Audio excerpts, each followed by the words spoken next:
اللہم انی اعوذ بک من الجبن واعوذ بک من البخل واعوذ بک من ان ارد الى ارذل العمر واعوذ بک من فتنۃ الدنیا وعذاب القبر۔ اے اللہ، میں بزدلی اور کنجوسی سے تیری پناہ چاہتا ہوں، اور اس بات سے بھی تیری پناہ چاہتا ہوں کہ مجھے رذیل عمر یعنی بہت بڑھاپے کی طرف پھیر دیا جائے، اور میں دنیا کے فتنوں اور عذاب قبر سے بھی تیری پناہ چاہتا ہوں۔ اللہ سبحانہ وتعالی نے ہمیں پیدا کیا، اور وہ جانتا ہے کہ ہمیں کن چیزوں کی ضرورت ہے اور کون سی چیزیں ہمارے لیے نقصان دہ ہیں۔ اسی لیے ہم دیکھتے ہیں کہ بہت سی دعائیں شروع ہوتی ہیں اللہم انی اسألک، اے اللہ میں تجھ سے سوال کرتا ہوں، تجھ سے مانگتا ہوں، اور اس میں بہت سی چیزیں ہمیں بتائی گئی کہ کیا کیا ہم مانگیں۔ اسی طرح اللہ تعالیٰ کو زیادہ پتا ہے کہ ہمیں کون سی چیزیں نقصان دیتی ہیں۔ بعض اوقات ہمیں پتا ہوتا بھی ہے اور ہم ان کے نقصان سے بچتے نہیں، یا ان کا نقصان پوری طرح نہیں سمجھتے، یا پھر ان سے بچنے کی دعا نہیں کرتے۔ تو ایسی تمام دعائیں اللہم انی اعوذ بک سے شروع ہوتی ہیں کہ اے اللہ میں تیری پناہ چاہتا ہوں، مجھے فلاں اور فلاں اور فلاں چیز کے نقصان سے، شر سے، فتنے سے محفوظ رکھ۔ یہ ایک دعا تو یہاں پر لکھی ہوئی ہے، لیکن اس کے علاوہ بھی قرآن و سنت میں بہت سی اور دعائیں ایسی ہیں جن میں کچھ چیزوں کا سوال کیا جاتا ہے اور کچھ چیزوں سے پناہ مانگی جاتی ہے۔ جب آپ حج پر جائیں تو یہ کتاب تو آپ کو سارا وقت بیگ میں رکھنی ہوگی، لیکن اس کے علاوہ قرآنی اور مسنون دعائیں کے نام سے یہ کتاب بھی بہت فائدہ مند ہے۔ اس میں ایک طرف تو قرآنی دعائیں ہیں، دوسری طرف مسنون دعائیں ہیں، اور مسنون دعاؤں میں ہم دیکھتے ہیں کہ یہ تمام دعائیں جن کا ذکر میں نے ابھی کیا کہ اللہ تعالیٰ سے مختلف چیزوں کے بارے میں ہم سوال کرتے ہیں، یا کچھ چیزوں کے بارے میں ہم اللہ کی پناہ میں اپنے آپ کو دیتے ہیں، تو اگر زبانی یاد ہو تو بہت ہی اچھا، لیکن اگر زبانی یاد نہ ہو تو یہ کتاب بھی آپ کے لیے بہت مفید ہوگی کہ مختلف قبولیت کے اوقات میں آپ اس کو کھول کر ایک ایک دعا کو پڑھیں، اور اس طرح پڑھیں کہ پڑھنے کے بعد رک جائیں، اپنے دل میں اتاریں اور دل سے مانگیں، پھر دوسری پڑھیں، پھر رک جائیں، سوچیں، پھر تیسری پڑھیں۔ یہ نہیں کہ جیسے آپ کوئی قرآن مجید کے آیات پڑھ رہے ہیں، یا کوئی حفظ کا سبق پڑھ رہے ہیں، یا پھر کوئی آپ روز کا اپنا وظیفہ پورا کر رہے ہیں، اس طرح نہیں پڑھنا، خانہ پوری نہیں کرنی صرف، بلکہ ایک ایک دعا اس طرح پڑھنا ہے کہ آپ اس کو واقعی مانگ رہے ہوں۔ اسی طرح صبح شام کی دعائیں ہیں، اس میں خصوصی طور پر استغفار، کہ اللہ سے گناہوں کی معافی مانگی جائے، یہ نماز کے بعد بھی آپ پڑھ سکتے ہیں، اور اس کے علاوہ سفر کے دوران بھی کتاب کھول کے آپ اس میں سے پڑھ سکتے ہیں، ساتھ ترجمہ بھی موجود ہے۔ جتنی بھی دعائیں اللہم انی اعوذ بک کے نام سے ہیں، ان کو حفاظت کی دعاؤں کے تحت اکٹھا کر دیا گیا ہے کہ یہ دعائیں مختلف طرح کے شر سے انسان کو محفوظ کر کے اللہ کی پناہ میں دیتی ہیں۔ پھر اسی طرح دشمن کے شر سے حفاظت کے لیے رات کو ڈر لگے، یا وسوسے آتے ہوں، یا پھر کوئی جادو یا جنات وغیرہ یا شیاطین تنگ کرتے ہوں، یا عام بیماریاں ہوں، یا کوئی فوت ہو جائے تو اس کی بخشش کے لیے، یا پھر اپنی بخشش کے لیے استغفار کی مختلف قسمیں، یا انسان رنجیدہ اور غمگین ہو تو اس وقت کیا پڑھنا چاہیے، اس کی دعائیں ہیں۔ اور مقبول دعاؤں کے نام سے جو کارڈ ہے وہ دعائیں بھی اس میں موجود ہیں۔ ان دعاؤں کو پڑھ کر، ان اذکار کو پڑھ کر جو دعائیں کی جاتی ہیں وہ قبول ہوتی ہیں۔ تو آپ کیا کر سکتے ہیں کہ آپ ایک ایک دعا پڑھیں، رکیں اور کچھ نہ کچھ مانگیں۔ جیسے کل میں نے آپ سے ذکر کیا تھا کہ مختلف چیزوں کو جب ہم مانگتے ہیں تو ایک وقت میں وہ ہمیں یاد رہتی ہیں، دوسرے وقت میں ہم کو بھول جاتی ہیں۔ کبھی ایک دعا ہم بہت مانگتے ہیں، جب مسئلہ حل ہو جاتا ہے پھر ہم اس کو چھوڑ دیتے ہیں۔ بس بچوں کی ہدایت کی دعا ہم مانگتے ہیں، دن رات مانگتے ہیں، دن رات، ذرا سے وہ ٹھیک ہوتے ہیں پھر بھول جاتے ہیں، تھوڑے دن میں پھر وہ شرارت شروع کر دیتے ہیں۔ تو ایسی دعائیں ساری زندگی مانگنی ہوتی ہے ماؤں کو۔ تو اس کے لیے کیا فائدہ مند ہے کہ آپ کی زندگی میں جو بھی رنج، غم، ہم، فکریں ہیں، یا آپ اپنے لیے یا اپنی اولاد کے مستقبل کے لیے جو بھی سوچتے ہیں کہ اللہ ان کو یہ دے، دنیا میں اور مرنے کے بعد کیا کچھ ملے، اس کے لیے کیا کریں، کہ ان کے ساتھ ساتھ اپنی پرسنل دعائیں ہر ذکر کے نیچے ایک آدھ چھوٹی چھوٹی بات لکھ لیں. مثال کے طور پر جیسے اللہم انت خلقتنی وانت تہدینی وانت تطعمنی وانت تسقینی، اس میں کھانے پینے کی باتیں کہ اللہ تیرا شکر ہے تو نے یہ سب دیا. تو میں اس کے ساتھ میں نے لکھا ہوا کہ رزق حلال دے، حرام سے بچا، کیونکہ اس میں رزق کی بات آئی تو میں اپنے لیے حرام سے پناہ مانگتی. اسی طرح مثال کے طور پر یا حی یا قیوم برحمتک استغیث، اس کے آگے میں نے لکھا ہوا ہے آج کا ہم و غم، یعنی آج مجھے کیا چیز بودر کر رہی ہے. تو جب میں یہ پڑھتی ہوں تو ساتھ ہی ہم یاد کر لیتی ہوں، پھر وہ خاص وہ دعا وہاں مانگ لیتی ہوں. پھر اسی طرح جو کام آپ کو ایسا لگتا ہے کہ بہت عرصے سے آپ کے دل میں ایک تمنا ہے، خواہش ہے، آپ چاہتے ہیں کہ وہ ہو جائے، ہو نہیں پا رہا، تو آپ کیا کر سکتے ہیں؟ یا بدیع السماوات یا حی یا قیوم انی اسألک، خاص اپنا سوال کریں اس چیز کے لیے. بدیع السماوات اللہ سبحانہ وتعالیٰ کی صفت کیا ہے؟ نئے سرے سے پیدا کرنے والا، یعنی بہت ہی شاندار قسم کی صفت ہے جس سے یہ پتہ چلتا ہے کہ اللہ تعالیٰ اوریجنیٹر ہے نئے سرے سے، جبکہ کسی چیز کا کوئی پہلے سے پریسیڈنٹ نہ ہو، کوئی نمونہ نہ ہو، کوئی اس کی مثال نہ ہو. وہ کرنا بھی اللہ کے لیے کچھ مشکل نہیں. اسباب کے بغیر اللہ سبحانہ وتعالیٰ چیزیں بنا سکتا ہے. تو ہم بعض اوقات ہم دیکھتے ہیں فلاں چیز چاہیے لیکن کوئی سبب نظر آتا ہی نہیں کہ یہ تو پاسبل نہیں. مایوسی کا عالم ہے. تو آپ کیا کریں؟ وہ جو آپ کے دل میں مایوسی والی بات جس چیز سے نا، وہ آپ وہاں لکھ لیں. اور جب آپ نے یا بدیع السماوات کہ اللہ تعالیٰ آپ نے تو آسمان بنا لیا، آپ یہ بھی کر سکتے ہیں، امپاسبل چیزیں وہاں مانگیں. تو یہ چھوٹی چھوٹی ٹپس اس لیے دے رہی ہوں تاکہ آپ ایک تو شعور سے مانگیں، دوسرے بھولے نہیں مانگنا، تیسرے مسلسل مانگتے رہیں کچھ چیزیں، ایک ردم کے ساتھ چلیں. یہ نہیں کبھی کوئی کام کر لیا پھر چھوڑ دیا، پھر کبھی زیادہ کر لیا، کبھی بالکل نہ کیا، کبھی جوش میں آ کے دن رات ایک کر دیے پھر بھول بھلا گئے.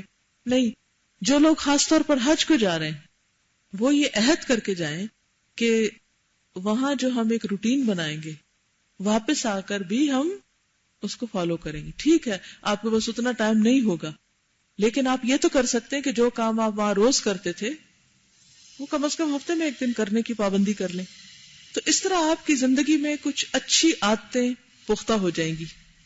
اور اس کا فائدہ کیا ہوگا کہ آپ ایک تو مطمئن انسان کے طور پہ زندگی بسر کریں گے، پرسکون رہیں گے، کوئی چیز ناممکن نہیں لگے گی، مایوسی کا شکار نہیں ہوں گے، کیونکہ آپ کا رابطہ اور تعلق اس ذات سے ہے جس کے قبضے میں زمین آسمان ہے، جو ہر چیز پہ قادر ہے، جو سب کچھ کر سکتا ہے. اور وہ پھر بڑی بات یہ کہ ہر ایک سے زیادہ آپ سے پیار کرتا ہے، 70 بار سے بڑھ کے پیار کرتا ہے. اور کیا چاہیے؟ یہ صرف شیطان ہوتا ہے جو ہمیں ہمارے رب کے بارے میں بھلوا دیتا ہے اور اس سے نا امید کراتا ہے اور مایوس کرتا ہے. پھر ہم چھوٹی چھوٹی پرابلمز کو پہاڑ بنا کے اپنے اوپر لادے رکھتے ہیں، اور ہم اپنی جو اللہ نے ہم کو ٹیلنٹ دیا، جو ذہانت دی ہے، جو عقل دی ہے، جو قوت دی ہے، اس کو استعمال ہی نہیں کر پاتے. شیطان ہمارے اوپر مسلط ہو جاتا ہے. تو شیطان کا مقابلہ کس سے ہوتا ہے؟ اللہ کے ذکر سے. جس طرح آسمانوں سے جب وحی آنی تھی تو شیطانوں کو مار بگایا گیا تھا نا شہاب ثاقب سے، اسی طرح جب آپ اللہ کا ذکر کرتے ہیں تو شیطانوں کو تیر لگتے وہ بھاگتے ہیں. اذا ذکر اللہ خنس، جب آپ اللہ کا ذکر کرتے شیطان بھاگنے لگتا، دوڑنے لگتا ہے. وہ آپ کا وہ خلوص کے ساتھ کیا وہ ذکر، اللہ سے مانگی ہوئی دعا اس کو تیروں کی طرح لگتی ہے اور وہ ڈر کے مارے بھاگ جاتے ہیں. بعض لوگوں کو جنوں سے ڈر لگتا ہے، آپ کو تو نہیں لگتا؟ سچ بول رہے ہیں؟ کس کس کو لگتا ہے؟ اچھے بھلے لوگوں کو لگتا ہے. کوئی ضرورت نہیں کسی جن ون سے ڈرنے کی. کبھی بھی ایسا کوئی خیال آئے، ایسی کوئی چیز ایکسپیرینس میں آئے یا ان یوزول قسم کی کوئی چیز ہو تو آپ کہیں کہ میں مارنے لگی ان کو تیر. اب یہ تیر تو نہیں لگے گا ان کو جا کے، کیونکہ نظر جو نہیں آتے. کہاں سے تیر آئے گا؟ اللہ کے ذکر کا تیر آئے گا. اور وہ کہاں سے نکلے گا؟ جس قوت سے نکلے گا اس قوت سے جا کے لگے گا. اللہ نے جنوں کو، شیطانوں کو ہم سے کمتر بنایا ہے، وہ ہم سے نیچے ہیں. ہر چیز ہمارے لیے مسخر کی ہے. آپ نے ان کو کیوں سر پہ چڑھایا ہوا ہے؟ بگائے ان کو، کس سے بگائیں گے؟ قرآن کے ذریعے. اگر قرآن اتر رہا تھا اور وہ سورۃ الجن پڑھے، اس میں وہ کیا کہتے ہیں؟ وہ کہتے ہیں کہ ہم آسمان میں چھپ چھپ کے جگہ بنا کے کچھ سنا کرتے تھے، لیکن جب قرآن اترنے لگا تو کیا ہوا؟ سب طرف پیرے لگ گئے. اب ہم اوپر ہی نہیں جا سکتے تھے، وہاں پہنچ ہی نہیں سکتے.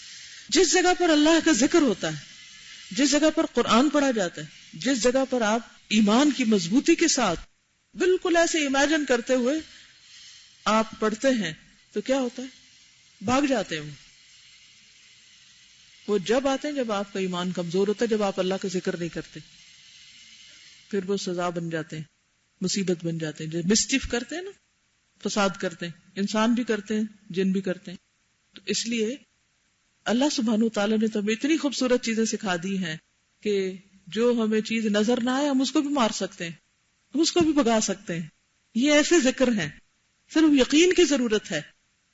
آیت الکرسی آپ پڑھیے تو صحیح، کیونکہ جہاں آیت الکرسی پڑھی جاتی ہے وہاں شیطان بھاگ جاتا ہے. اور کون نگہبان آ جاتا ہے؟ فرشتہ آ جاتا ہے، وہ ڈیوٹی سنبھال لیتا ہے. آپ مزے سے سوئیں، وہ ڈیوٹی کر رہا ہے، کوئی نہیں آ سکتا پاس. لیکن اگر آپ نے نہیں پڑھی تو بس ٹھیک ہے، پھر سزا ہے آپ کی، سب آئیں گی بلائیں. تو اس لیے بہت ضروری ہے کہ آپ ان اذکار کی پابندی کریں اور ایمان کے ساتھ، جذبے کے ساتھ، یقین کے ساتھ اللہ کا ذکر کریں. اللہم انی اعوذ بک من الجبن، اے اللہ میں تیری پناہ چاہتا ہوں جبن سے، بزدلی سے، ڈرنے سے. بزدل کون ہوتا ہے؟ کاورڈ، جو کس سے ڈرے؟ کسی سے بھی ڈر جانا. وہ ٹیچر آ گئی، ڈر گئے، فلانا آ گیا، ڈر گئے، وہ آ گیا، ڈر گئے. ہر ایک سے ڈر رہے ہیں. یہ ڈرنا کیا ہے؟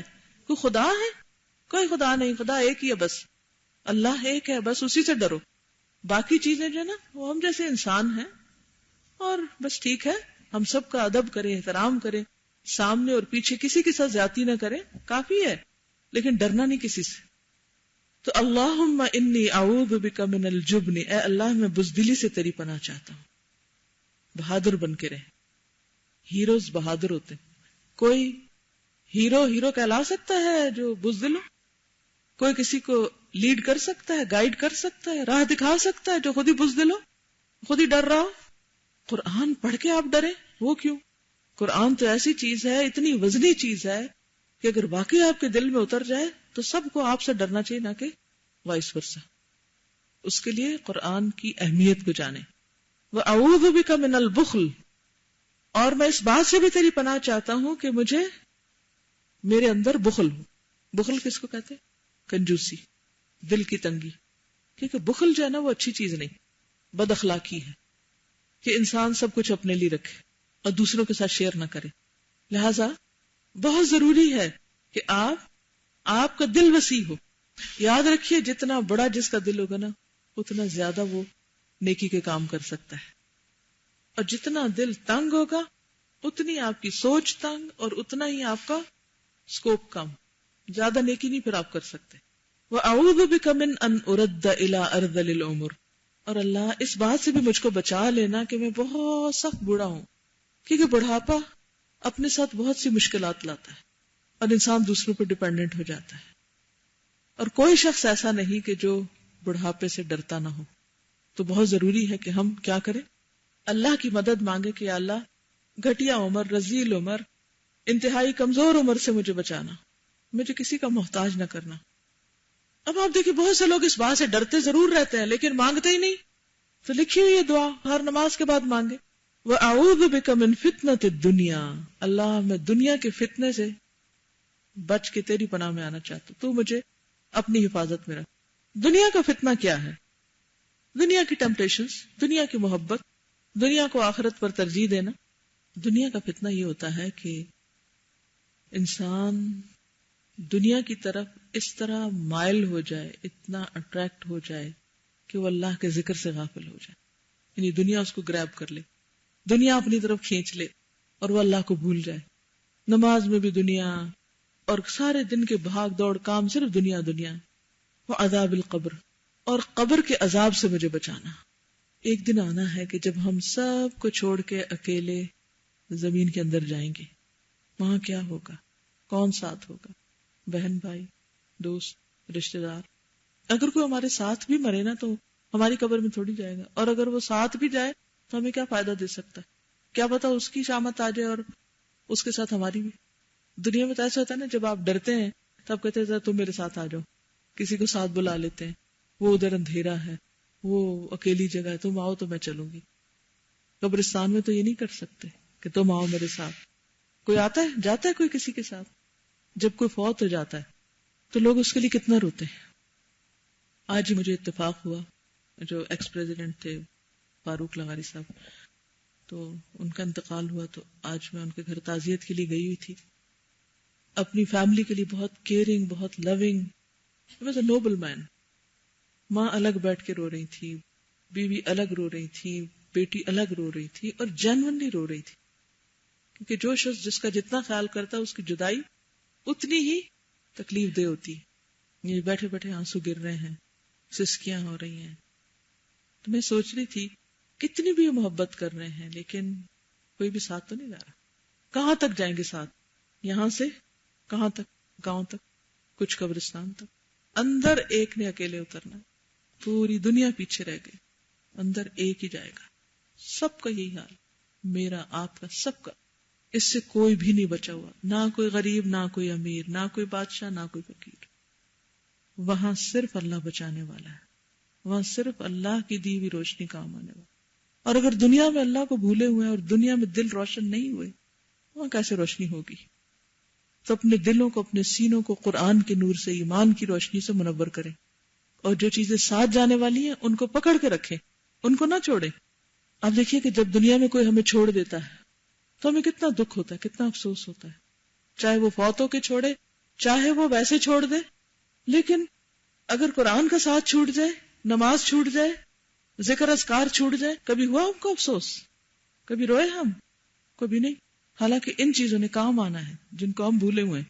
تو ہر نماز کے بعد اس دعا کو کوشش کریں کہ پڑھ لیں. اگر ہر نماز کے بعد نہیں پڑھ سکتے تو کم از کم صبح شام پڑھ لیں یا ایک نماز پڑھ لیں، لیکن دن میں ایک دفعہ اس دعا کو پڑھیں. ہم نے کارڈ بھی چھپوائے تھے، پتہ نہیں یہاں چھپے یا نہیں، کیونکہ وہ میں نے کسی کو بھیجا تھا تو انہوں نے ہزاروں میں بنوا کے تو بانٹے تھے. اس میں یہ دعا لکھی ہوئی ہے، دعائے شافی جو میں پڑھا رہی تھی، اللہم انی اعوذ بک من البخل والجبن والکسل. تو اس میں تھوڑے سے الفاظ مختلف ہیں لیکن بہت اچھی دعا ہے. تو اگر ہو سکے تو وہ لے کے اپنے بورڈ پہ لگا لے کہیں تاکہ بھولے نہیں. دہرائیے، اللہم انی اعوذ بک من الجبن واعوذ بک من البخل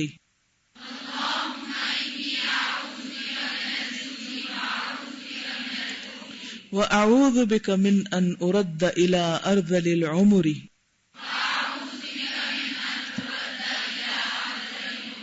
وَأَعُوذُ بِكَ مِنْ فِتْنَةِ الدُّنْيَا وَعَذَابِ الْقَبْرِ